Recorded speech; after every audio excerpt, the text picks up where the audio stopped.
my dear students, I hope you all are fine. We have completed the explanation of chapter 12 and today we are going to discuss the question answer of this chapter. So without wasting the time, let's start our video. The first question of our short answer question is define weather. The question is asking about the weather. So what is weather? Weather is the atmospheric condition of a particular place at a given time, and it always used to change with respect of the temperature, wind and moisture. Okay, it can change due to wind. If the wind is blowing, the weather will be windy. If the moisture will be there, the weather will be humid, and if the temperature is very high, then it must be sunny weather.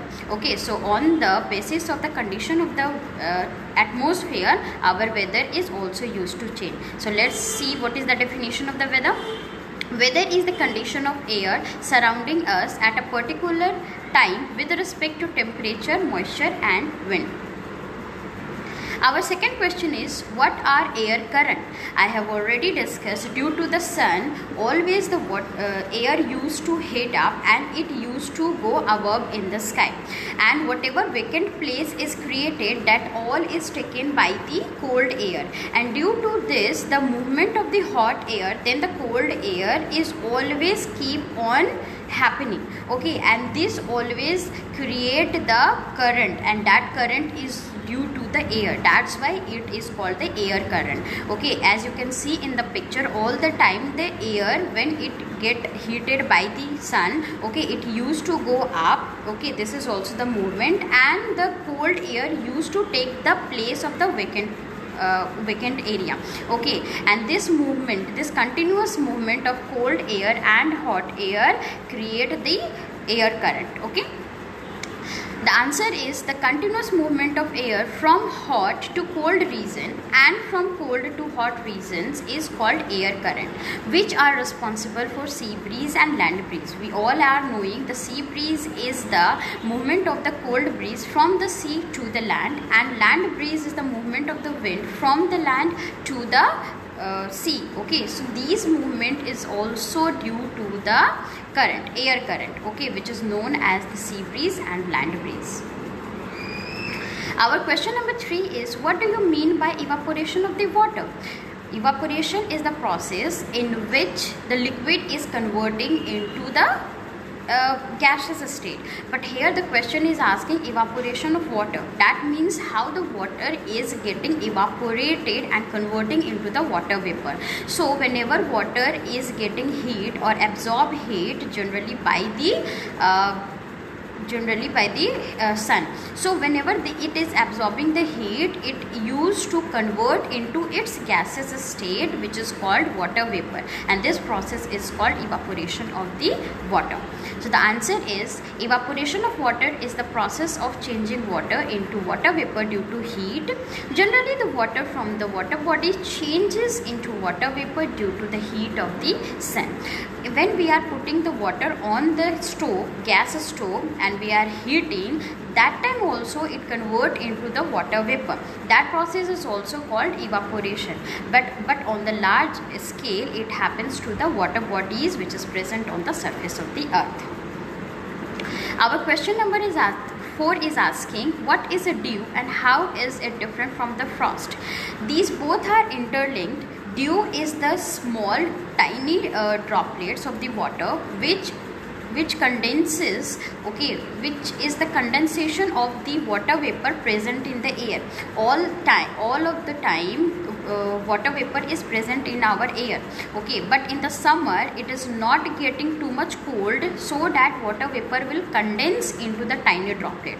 But in the winter season, what happen, whatever water vapor is present in our air, they all cool down, and we all are knowing whenever water vapor will cool down, condensation process will be there and they will convert into tiny droplets. Okay, so whenever the water vapor from the air will convert into tiny droplets and they settle down on the ground or grasses or different area which is outside, okay, there we find the small and tiny water droplets which are called dew. And when the atmosphere is very very cold, generally it does not happen in India, but most of the places like Russian countries or Arctic region or North Pole, when atmosphere is very very cold, these dewdrop used to freeze into the ice, and these frozen ice is called frost. Okay, let's see the picture. As you can see, these are the tiny droplets, so these are dew, whereas when these dews will convert into the ice due to the cold atmosphere, these will be called frost. Our next question is of the HOTS. Why do we have ventilators in houses and building? First of all, we all are having the ventilators in our building and houses, and second thing, it all the time be there on the up of the wall. Okay, upper part of the wall is having the ventilator. This concept is used in this ventilator. What concept? The concept of the hot air and the cold air, because we all are knowing hot air is warmer as compared to the cold air. So if the ventilator is up in the wall, so whatever hot air is there, they all will start rising above. Okay, and they will skip from the ventilators, and to fill that vacant space which has been created by the hot air, that all will be taken by the cold air that always rushes by the windows and the doors. Okay, that's why windows are little downside of the wall, but ventilators always be on the up. Why? Because ultimately the warm air will go up and it will skip from the ventilator. Okay, and that place will be taken by the cold air. So let's read the answer. The air of our room gets heated and becomes lighter. This light air rises up and escapes through the ventilators. To fill the vacant space, cool and fresh air, which is heavier, come in the room and make our room cool and fresh. Our next question is asking, why do we often have AC on the upper part of the wall? Generally not. Almost all the ACs, okay, except the window one, all the ACs are put on the upper part of the wall. Why? The same concept is there, my dear, because cold air is heavier, and whatever cold air is coming from the AC, that all will fall down due to heaviness. Okay, and whatever warm air is there, they all will go up. So cool air is coming down, hot air is going up. So ultimately this will create one cycle or the circulation of the hot air and the cold air, and with the help of these, whatever air is present in our room, that all will be cooled down. Okay, and slowly our room will become very cold, and that's why we always put the AC on the upper part of the wall. Our next question we are going to discuss is long answer question. So let's see what the questions are asking. First is asking, explain how sun is responsible for the movement of the wind. We all are talking the movement of the hot air and the cold air, but how these movement of the air is happening with the sun? Because sun is responsible to heat up the air which rises up, and that vacant place will be taken by the cold air. So if the sun will not be there, the air will not get heated and it will not become lighter, and when it will not become lighter, it will not go above, and the movement of air will not be there. The movement of air is always there because there is the two type of air in our environment. First is cold one and second is warmer. Okay, warm air used to go up due to the light weight, and cold air due to the heaviness come down, and that's why the air used to move from one place to another place, and this movement is responsible for the wind. Sun plays an important role in movement of the wind. Air gets heated due to the heat of the sun. This hot air becomes lighter and rises above. To fill this vacant space, cool air, which is heavier, comes in. This continuous movement of air causes wind to blow.